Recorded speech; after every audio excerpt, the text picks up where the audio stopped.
이제 다 편안하게 저를 보십시오.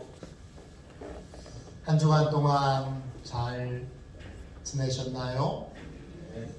또 몇 주 직접 대면하여 뵙지 못한 분들도 있습니다.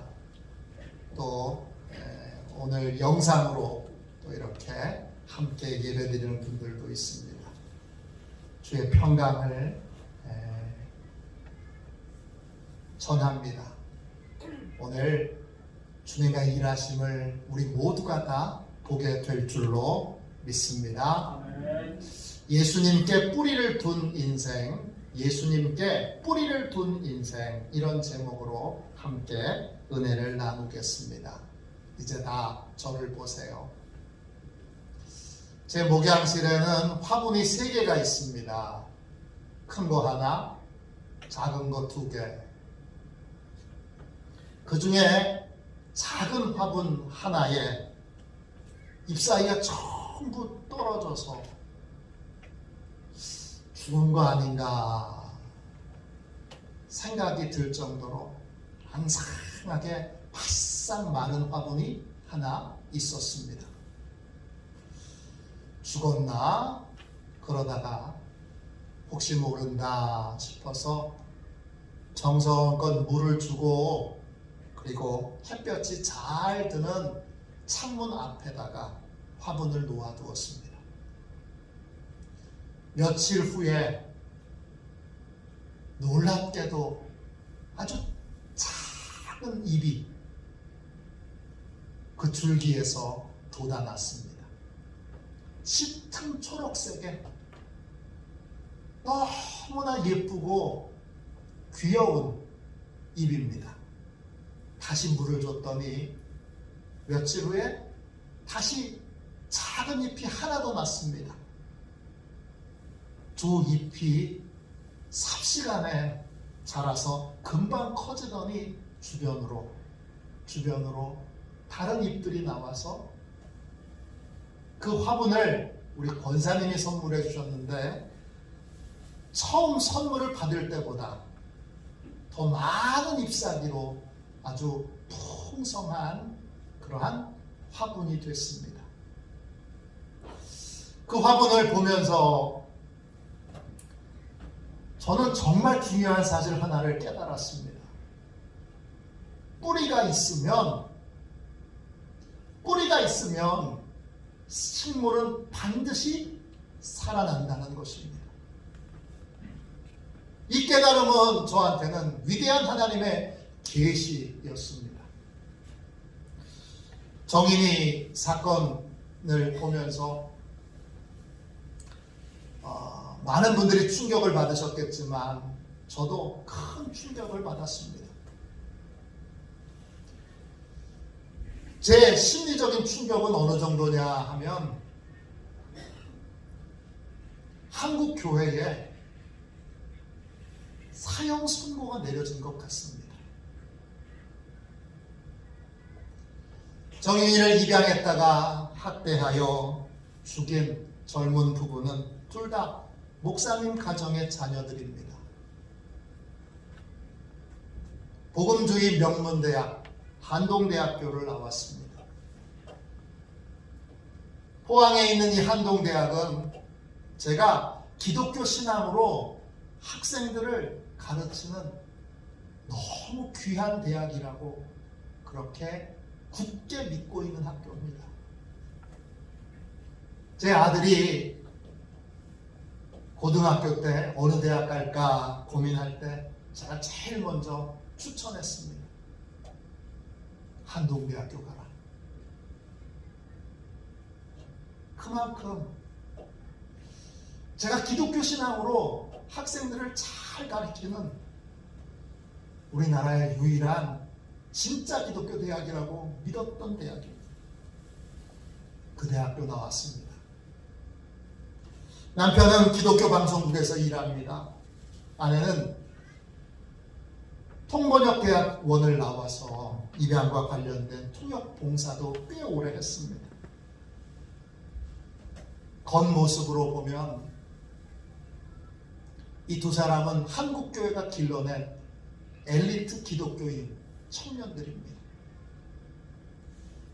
그런데 그들의 실체는 너무나 달랐습니다.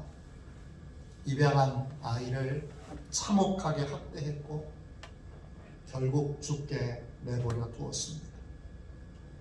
그런 다음에도 후회는 계속해요. 많은 후회는 하는데 반성하는 모습은 보이지 않습니다. 안산의 오정환 씨 사건은 교회 다니는 사람이 어디까지 악해질 수 있는가, 이걸 보여줍니다. 오정환 씨와 오정환 씨 가족들이 청년들과 청소년들에게 행했던 그 악행은 입에 담을 수 없습니다. 두 사건이 겹쳐지고 코로나로 안 그래도 힘들고 안 그래도 공격을 받고 있는 한국 교회에 사형 선고가 땅 떨어진 것 같아서 너무 괴롭고 너무 힘들었습니다. 한국 교회는 다시 회복할 수 있을까요? 이런 어려움을 능히 이기고 다시 거룩한 은혜와 능력을 회복할 수 있을까요? 이런 부끄러운 모습 다 고치고 새로운 한국교회로 다시 태어날 수 있을까요? 한국교회가 이번 이 코로나, 이 바이러스의 여러 가지 어려움을 잘 극복할 수 있을까요? 한국교회가 다시 이 조국, 대한민국을 거룩하게 변화시키는 하나님의 도구가 될 수 있을까요? 꼬리에 꼬리를 물고 계속 일어나는 이러한 질문 가운데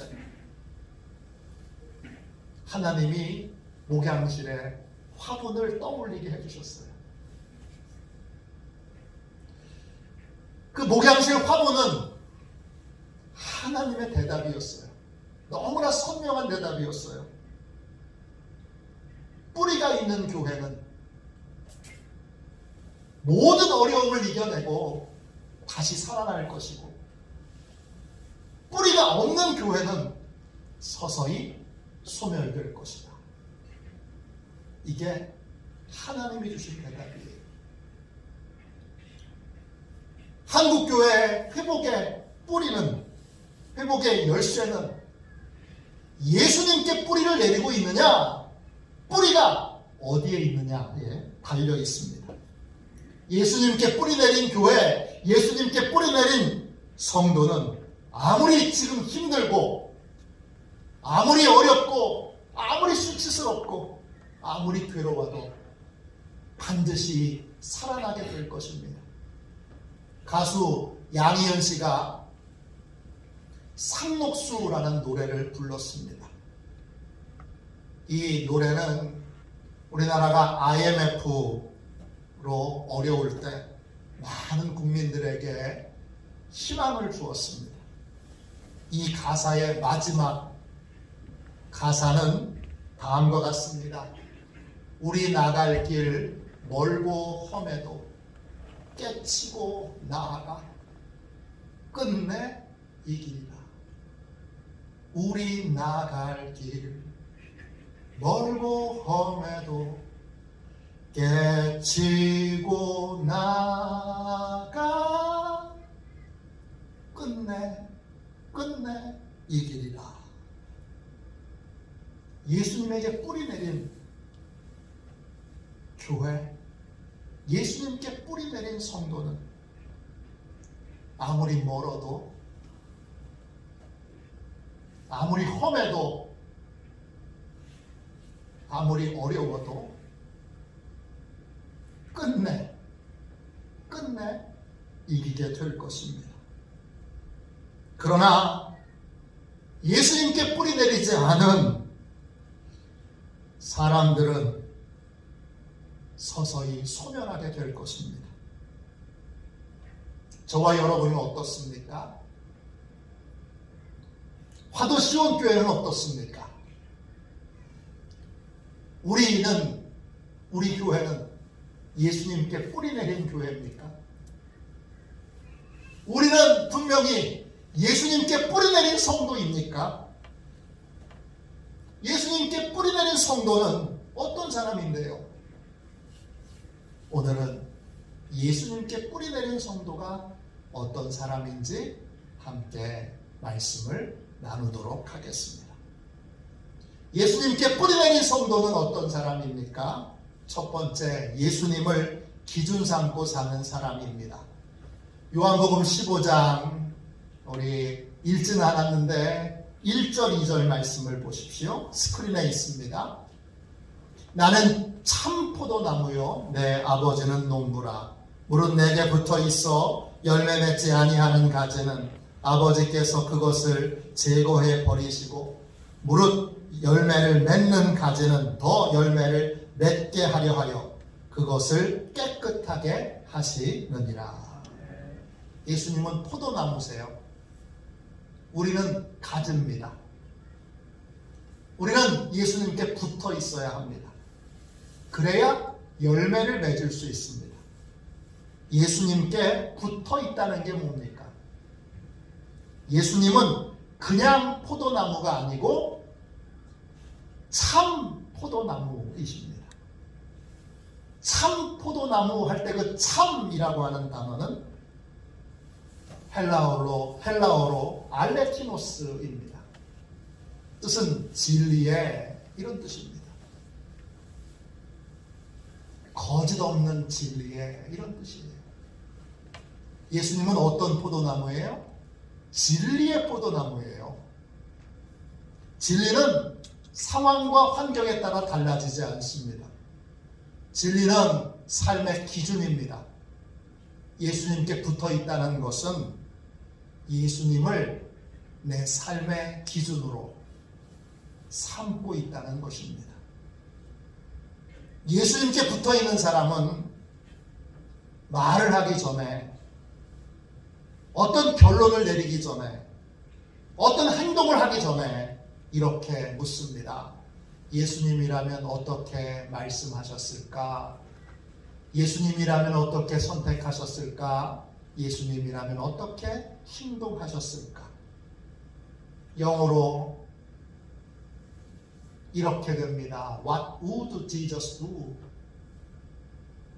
약자로 WWJD 이렇게 부릅니다.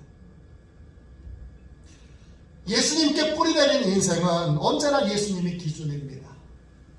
우리 교회에 어떤 걸 결정할 때 예수님이라면 어떻게 하셨을까? 우리의 삶에서 어떤 걸 결정할 때 예수님이라면 어떻게 하셨을까? 항상 이것을 물으며 예수님처럼 말하고 예수님처럼 생각하고 예수님처럼 행동하는 사람, 그 사람이 예수님께 뿌리를 내린 사람입니다. 또 예수님이 진리이시기에, 예수님의 말씀도 진리이시기에 예수님의 말씀에 대하여 예수님께 뿌리 내린 사람은 언제나 마땅히 따라야 될 명령으로 주님의 말씀을 받습니다.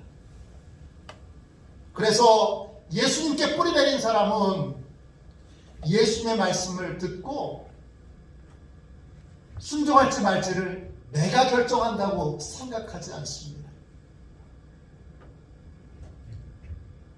예수님께 뿌리 내린 사람은 예수님이 진리고 예수님의 말씀이 진리이기에, 진리는 뭐죠? 아멘이지요. 진리에 대한 대답은 언제나 예입니다. 예수님의 모든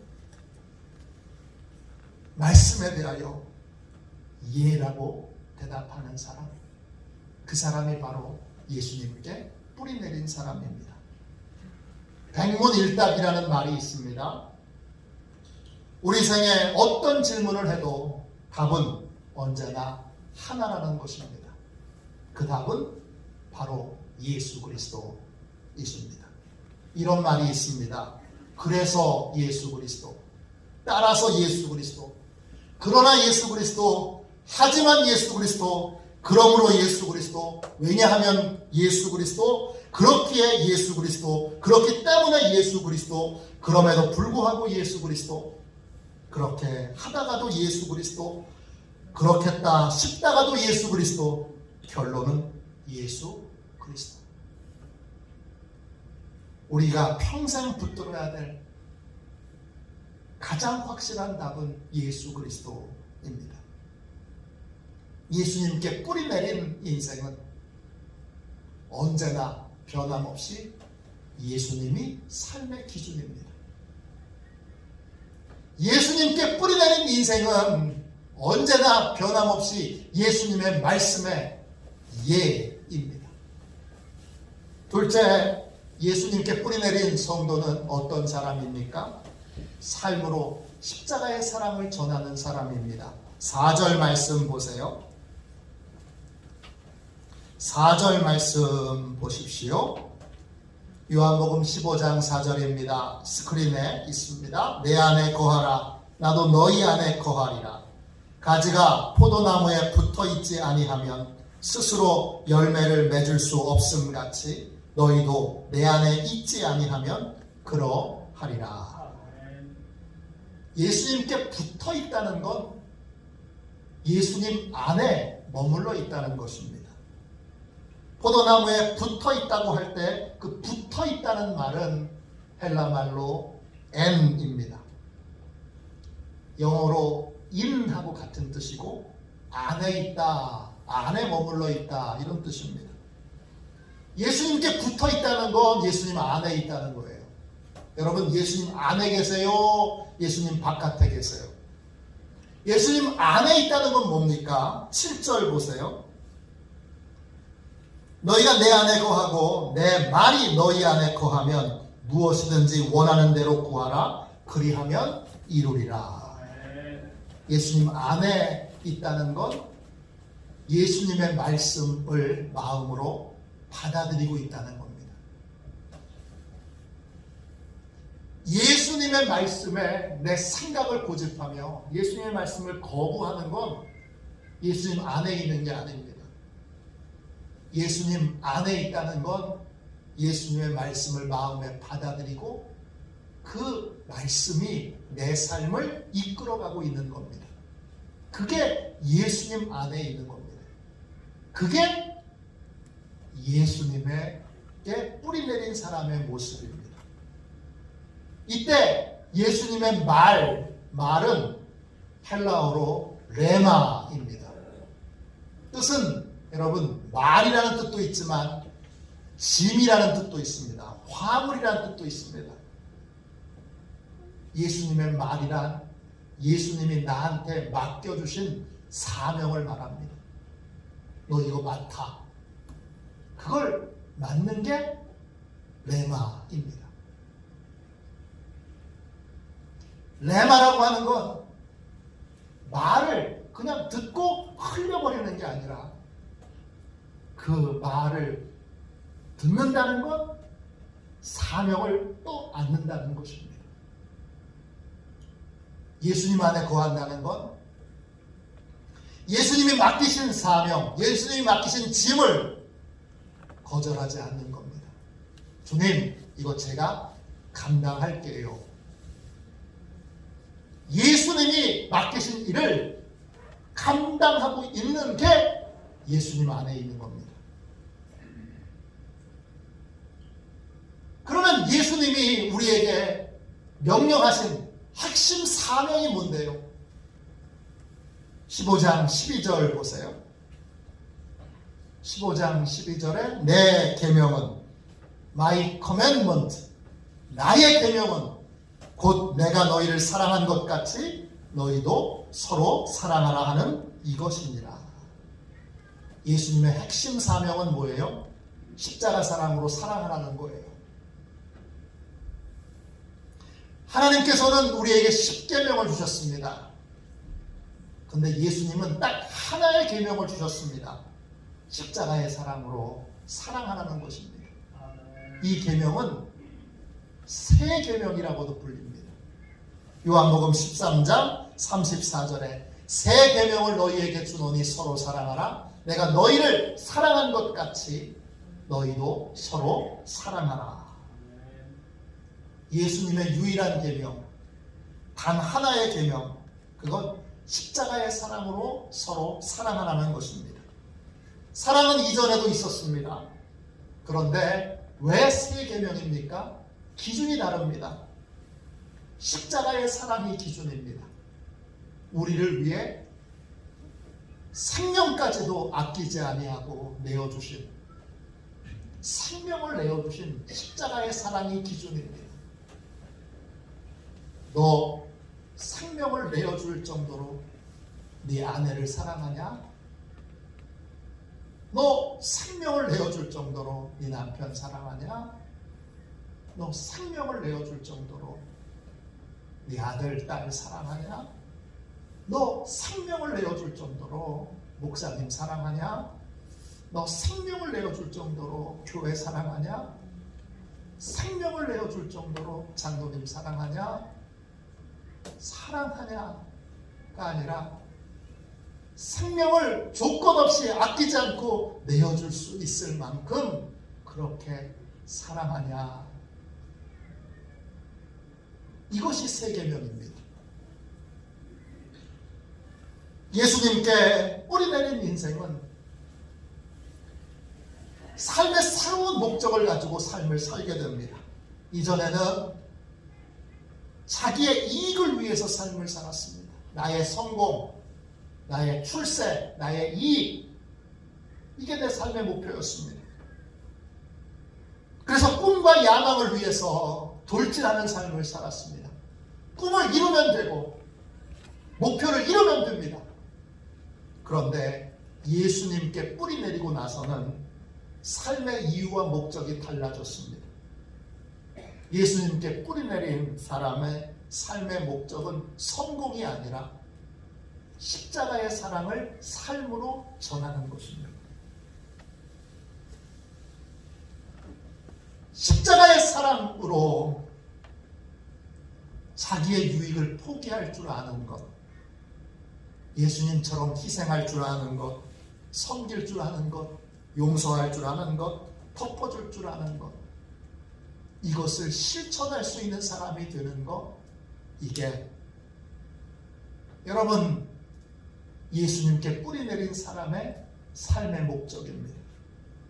다른 사람이 알아주든 알아주지 않든 개의치 않고 십자가의 사랑을 전하는 사람, 그게 예수님께 뿌리 내린 사람입니다. 어느 날 동물의 왕국에서 텔레비전 프로그램 아시죠? KBS 동물의 왕국. 그 동물의 왕국에서 아기 코뿔소가 늪에 빠졌습니다.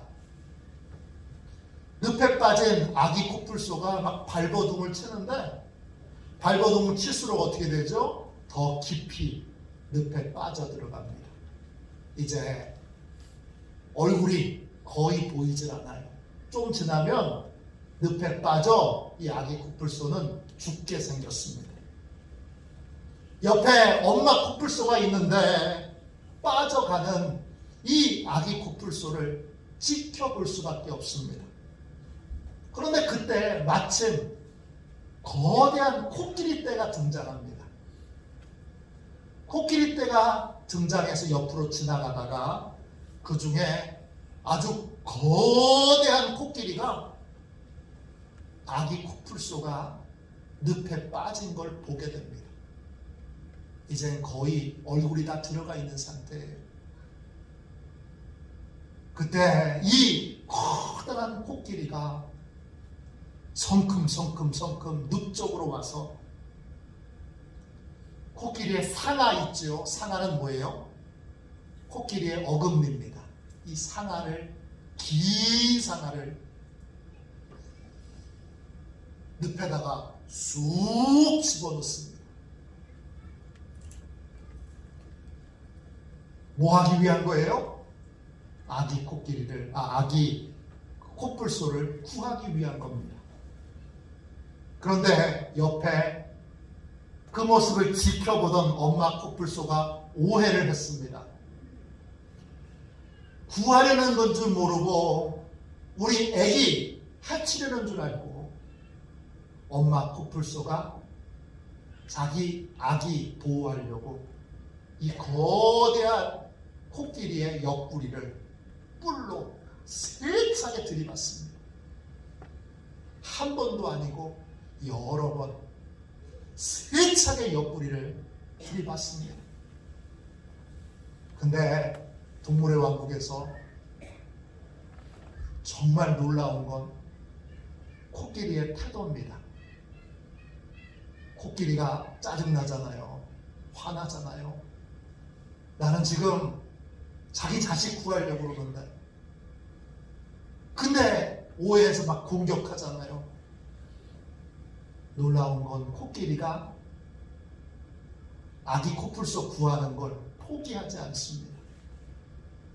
계속 들이받아도 묵묵하게 상아를 집어넣어서 결국 아기 코뿔소를 건져냅니다.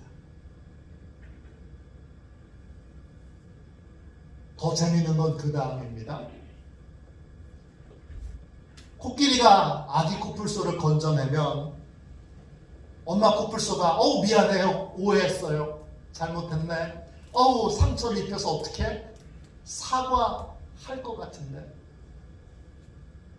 엄마 코뿔소는 아기가 늪에서 나오자 고맙다는 인사 한 번도 없고 그냥 아기를 데리고 쌩 달아나 버립니다.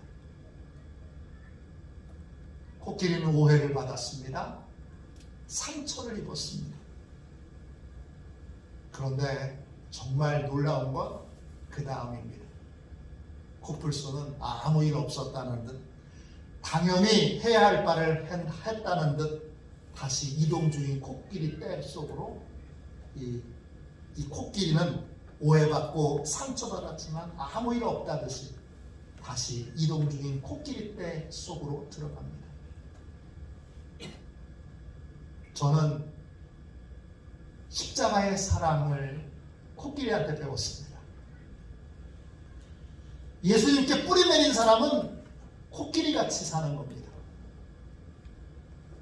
어려움에 처해 있는 아기 코뿔소를 외면하지 않는 사랑, 돕기 위해 자기를 희생하는 사랑, 오해받아서 공격받고 상처를 입어도 아기 코뿔소를 구하는 일을 멈추지 않는 사랑, 구해내도 엄마 코뿔소에게 어떤 감사의 인사도 받지 못해도 섭섭해하거나 불평하지 않는 사랑, 저는 그게 십자가의 사랑임을 배웠습니다.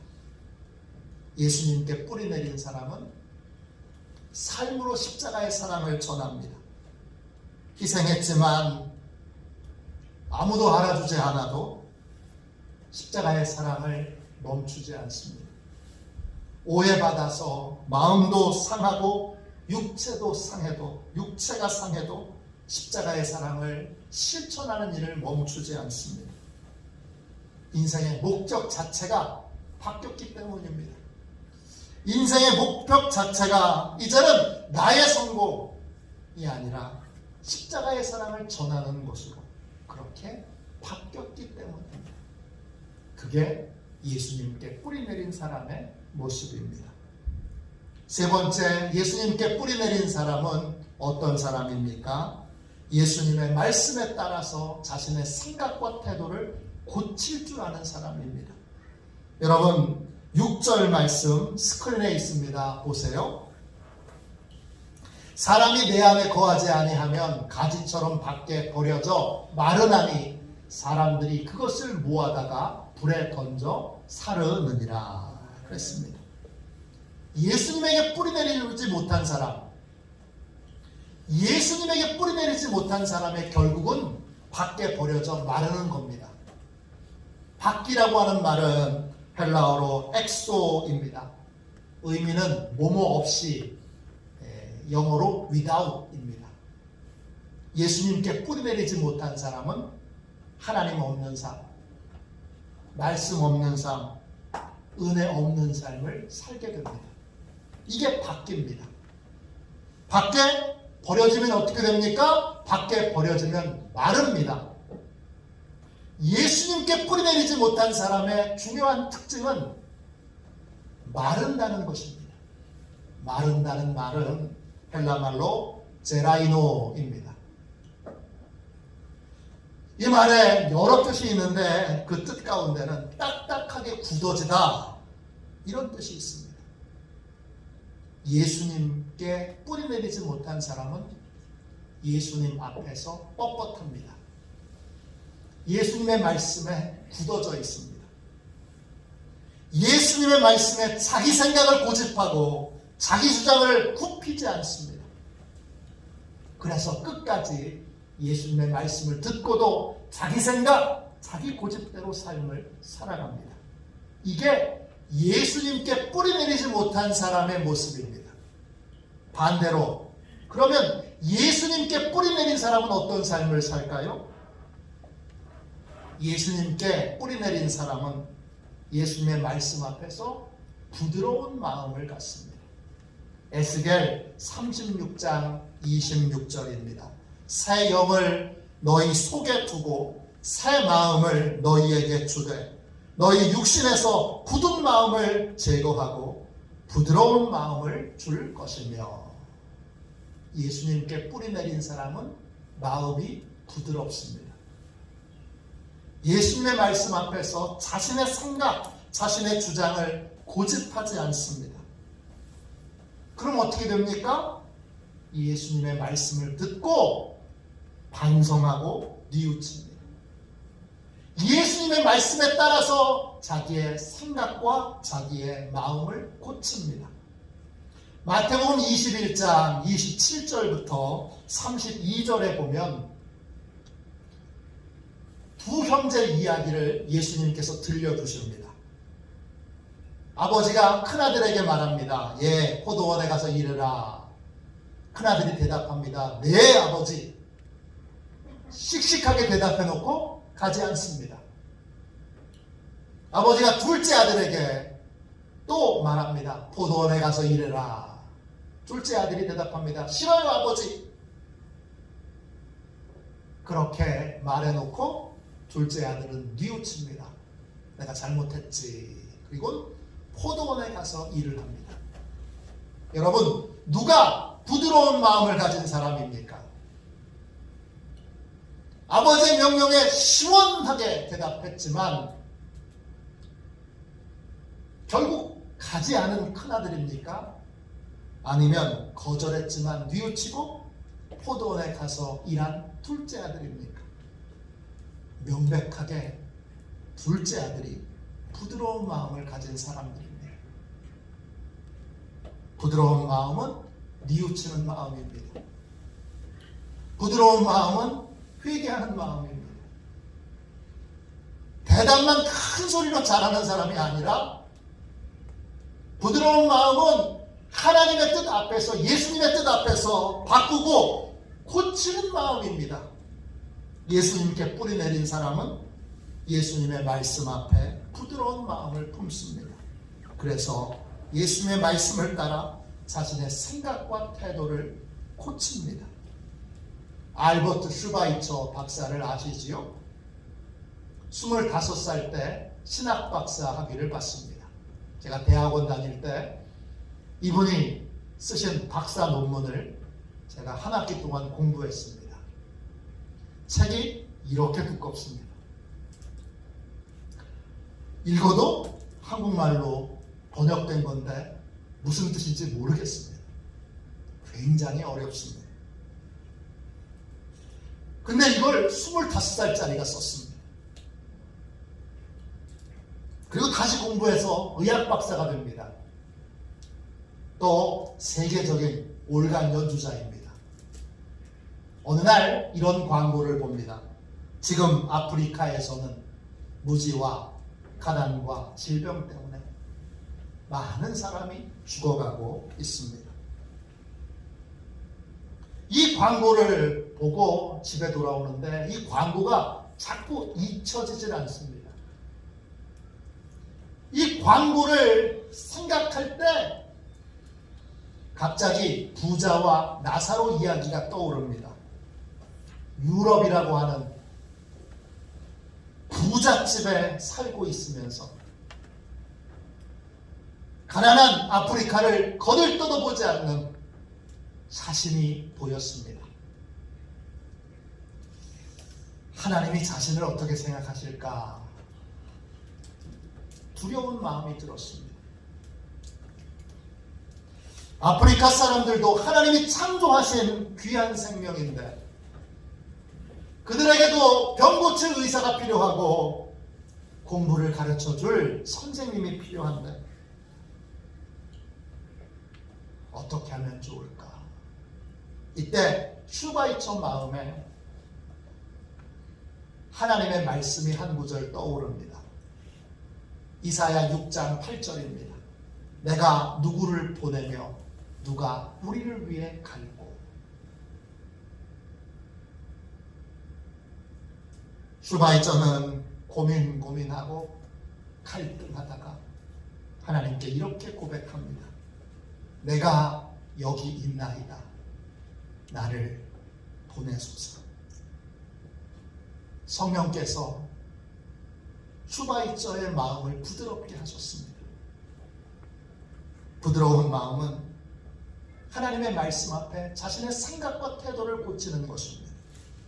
그는 신학 박사, 의학 박사, 세계적인 올겐 연주자, 이 모든 걸 내려놓고 선교사가 됩니다.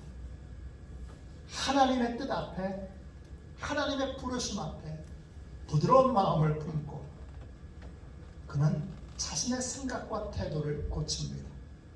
예수님께 뿌리 내린 사람은 예수님의 말씀 앞에서 자신의 생각과 태도를 고칩니다. 말씀을 정리합시다. 한국교회는 코로나 잘 극복할 수 있을까요? 신문에 매일 교회와 관련된 뉴스가 나옵니다. 이 코로나 정말 잘 극복하고 새로운 한국교회로 거듭날 수 있을까요?